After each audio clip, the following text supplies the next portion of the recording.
Hello दोस्तों, solution by PJ में आप सबका स्वागत है। आज मैं आप लोगों के लिए साइंस के टॉप 10 प्रश्न लेके आ गई हूँ। तो चलिए देखते हैं कि आज के साइंस के टॉप 10 प्रश्न में क्या है, उसका सॉल्यूशन जानते हैं आसान भाषा में। तो हमारा पहला क्वेश्चन है, प्रकाश की तीव्रता किससे मापा जाता है? तो प्रकाश की तीव्रता किससे मापा जाता है? तो ये मापा जाता है लक्स मीटर से। उसी तरह बार किसका मात्रक हो जाता है? तो ये वायुमंडलीय दाब का मात्रक है। बार जो है किसका मात्रक है? तो वायुमंडलीय दाब का मात्रक अगर आपसे पूछ दे तो क्या हो जाएगा? बार। उसी तरह वाट किसका मात्रक है? तो वाट है जो शक्ति का मात्रक है। क्यूसेक से क्या मापा जाता है? तो क्यूसेक से जल का बहाव मापा जाता है। और आपको ये सब सारी चीज़ें मैंने फिजिक्स का एक संडे स्पेशल में सेशन लिया है, उसमें आपको पूरा डिटेल में बताया है। तो आप लोग उस वीडियो को पूरा जाकर ज़रूर देख लीजिएगा। और अगर अभी तक आपने हमारे चैनल को सब्सक्राइब नहीं किया है तो प्लीज़ सब्सक्राइब कर लीजिए। अगर आप किसी भी एग्ज़ाम की तैयारी कर रहे होंगे तो आपके लिए सारे सेशन हेल्पफुल होने वाले हैं। तो आइए अब बढ़ते हैं दूसरे क्वेश्चन की ओर। लैंगरहैंस की दीपिकाएं किस अंग में उपस्थित होती हैं? ये क्वेश्चन मोस्ट इम्पॉर्टेंट है, इसको एकदम स्टार मार्क्स कर लीजिए कि पूछा गया है बहुत बार। तो लैंगरहैंस की दीपिकाएं हैं जो किस अंग में उपस्थित होती हैं? तो ये होती हैं अग्नाशय में। ऑप्शन नंबर सी हो जाएगा हमारा आंसर। अब जानते हैं अग्नाशय से संबंधित कुछ और प्रश्न। अगर देखिए, पहला तो जानते हैं कि ये मानव शरीर की दूसरी सबसे बड़ी ग्रंथि है। मानव शरीर की दूसरी सबसे बड़ी ग्रंथि है कौन? तो अग्नाशय। ठीक है। उसी तरह अगर कहेगा कि मानव शरीर की सबसे बड़ी ग्रंथि कौन है, तो आप लोग को पता है कि यकृत है। लेकिन अग्नाशय क्या है? तो मानव शरीर की दूसरी सबसे बड़ी ग्रंथि है। इसलिए ये ध्यान से छोटा छोटा चीज में ही मिस्टेक हो जाता है। और ये अग्नाशय में क्या होता है कि हार्मोन के साथ साथ, अगर आपसे इस तरह से भी क्वेश्चन पूछ दे कि हार्मोन के साथ साथ पाचक एंजाइमों का, किसका? पाचक एंजाइमों का स्रावन कौन करता है? तो कौन करता है? तो ये भी अग्नाशय करता है। ये चीज ध्यान रख लेना। अगर आपसे पूछ दे कि अग्नाशय ग्रंथि से कौन सी हार्मोन निकलती है? अग्नाशय ग्रंथि से आप लोग सुन के अच्छे से नोट्स तैयार कर सकते हैं, और यहाँ तक कि हम तो आपको लिख भी देते हैं। तो अग्नाशय ग्रंथि से पूछे कि कौन हार्मोन? तो ग्लूकेगॉन हार्मोन, ग्लूकेगॉन हार्मोन निकलती है। तो ये इससे कुछ संबंधित प्रश्न थे जो आपके लिए जानना जरूरी था। अब आइए क्वेश्चन नंबर 3 पे। हवाई जहाज से यात्रा करते समय पेन से स्याही क्यों निकलने लगता है? तो वन लाइनर प्रश्न है, इतना टेंशन इसमें लेने की ज़रूरत नहीं है। आप लोग बस यहाँ पे बस थोड़ा थोड़ा सबका ध्यान रख लीजिए। जैसे कि अगर ये क्वेश्चन आपसे पूछे, और पूछा भी गया है कि हवाई जहाज से यात्रा करते समय पेन से स्याही क्यों निकलने लगता है, तो क्यों निकलता है? वायुदाब में कमी हो जाता है, उसी के कारण। तो ऑप्शन ए हमारा आंसर हो जाएगा कि वायुदाब में कमी के कारण ही पेन से स्याही निकलने लगता है। और अगर आपसे पूछ दे कि फाउंटेन पेन सिद्धांत है जो किस पे निर्भर करता है, या किसके वजह से होता है, किस पर निर्भर है, ऐसे ही पूछेगा। फाउंटेन पेन सिद्धांत किस पर निर्भर करता है? तो ये केशिकत्व के सिद्धांत पर निर्भर करता है। ये कुछ चुने हुए प्रश्नों का कलेक्शन आपको यहाँ मिलता है। तो आप लोग बस इसको जरूर नोट डाउन करते जाइएगा, आपके पास भी एक अच्छे क्वेश्चन का कलेक्शन तैयार हो जाएगा। अब देखिए, जल के पृष्ठ तनाव कारण, तो अगर आपसे पूछ दे कि वर्षा की बूंदे गोलाकार किसके कारण होते हैं, जो मोस्ट रिपीटेड है पूछा गया है वही आपको बता रहे हैं। ऐसे तो बहुत सारा एग्जाम्पल है, और आगे भी आपको ऐसा क्वेश्चन आएगा तो सारा करवाया हुआ जाएगा। फिर संडे स्पेशल में आपको टॉपिक वाइज भी पढ़ाया जाएगा, और सारा सब्जेक्ट का आपको टॉप 10 प्रश्नों का कलेक्शन मिलेगा। तो देखिए, वर्षा की बूंदे गोलाकार किसके कारण? तो जल के पृष्ठ तनाव के कारण। फाउंटेन पेन सिद्धांत किस पे? तो केशिकत्व सिद्धांत पे। और पेन से स्याही निकलता है क्यों? हवाई जहाज में यात्रा करते समय वायु दाब में कमी के कारण। अब आइए क्वेश्चन नंबर 4, भविष्य का धातु किसे कहा जाता है? तो ये क्वेश्चन तो आप लोगों को इजी लगेगा, पर इजी क्वेश्चन ही एग्जाम में गलत हो जाते हैं, तो इसलिए हल्के में नहीं लेना है किसी भी क्वेश्चन को।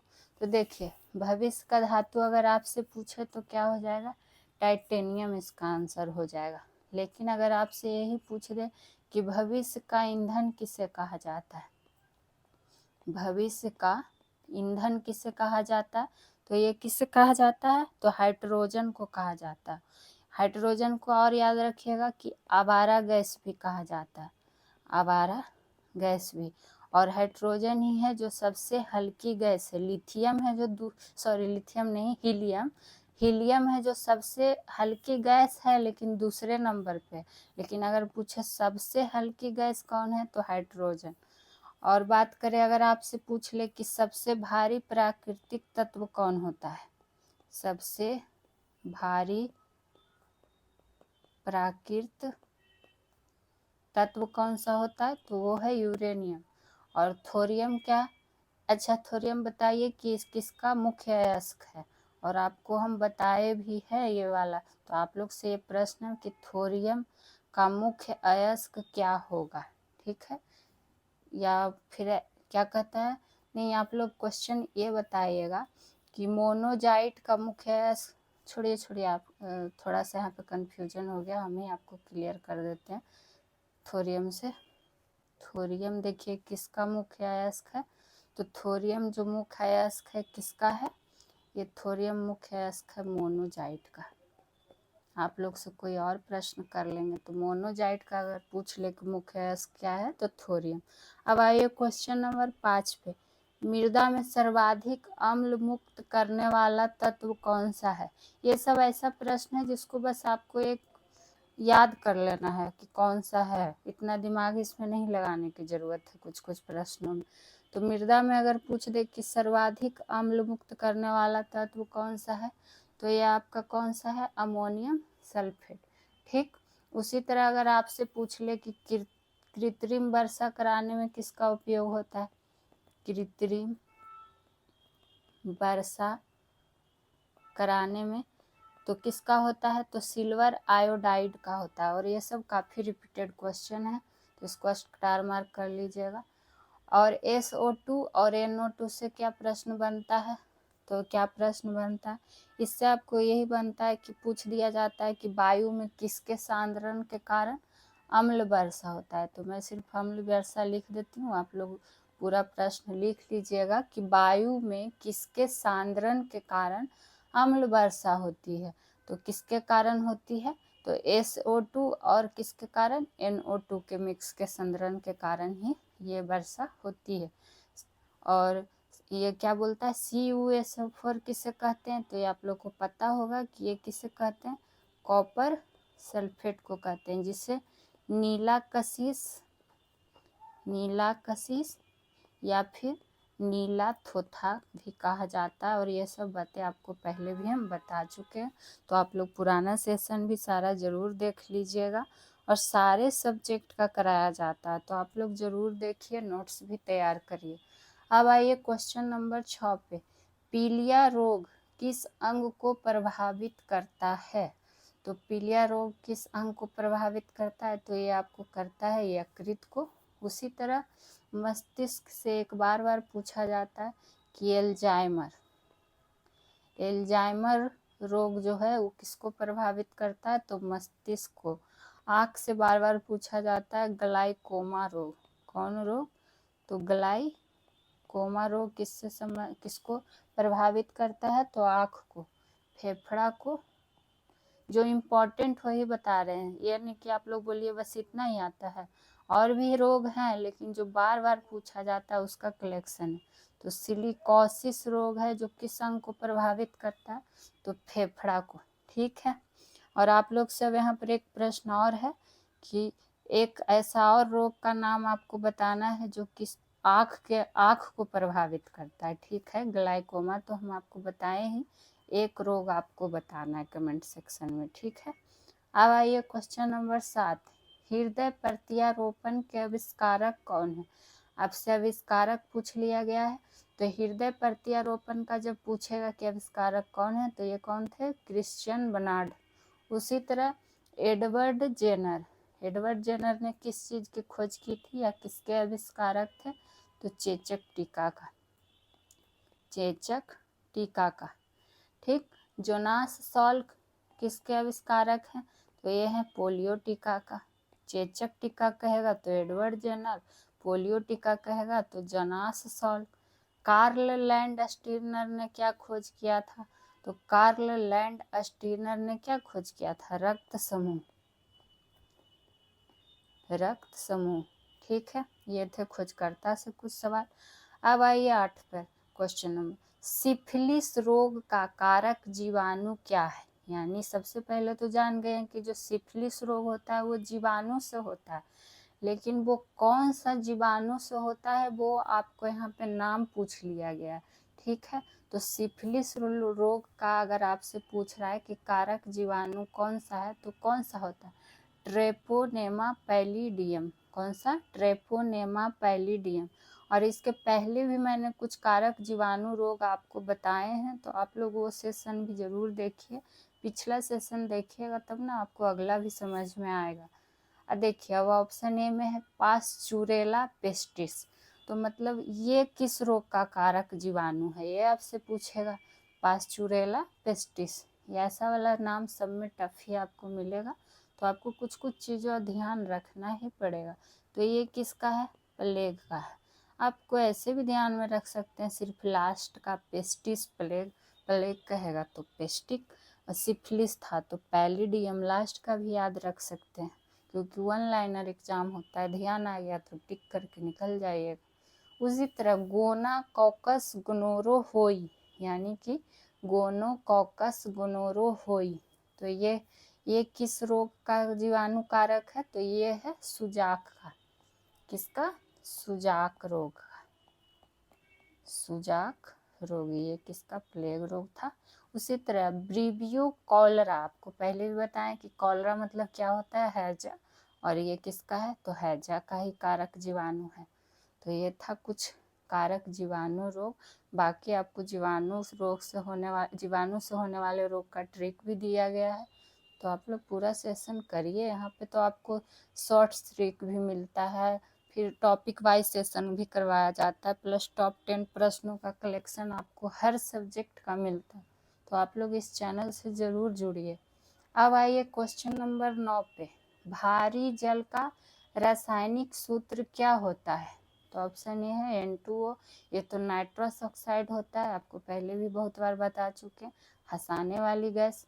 तो भारी जल का रासायनिक सूत्र क्या होता है? D2O। H2O जल आप लोग जानते ही हैं, CO2 कार्बन डाइऑक्साइड। अगर वही आपसे पूछ देता है कि मंदक के रूप में किसका इस्तेमाल प्रयोग होता है, तो आप लोग जानते हैं कि D2O का होता है। D2O यानी कि इसको भारी जल भी तो कहते ही हैं, और D2O को ड्यूटेरियम ऑक्साइड। ठीक। ये क्या होता है? भारी जल में क्या होता है कि हाइड्रोजन के स्थान पर ही ड्यूटेरियम ऑक्साइड का उपयोग होता है। ये चीज़ तो आप लोग जानते होंगे।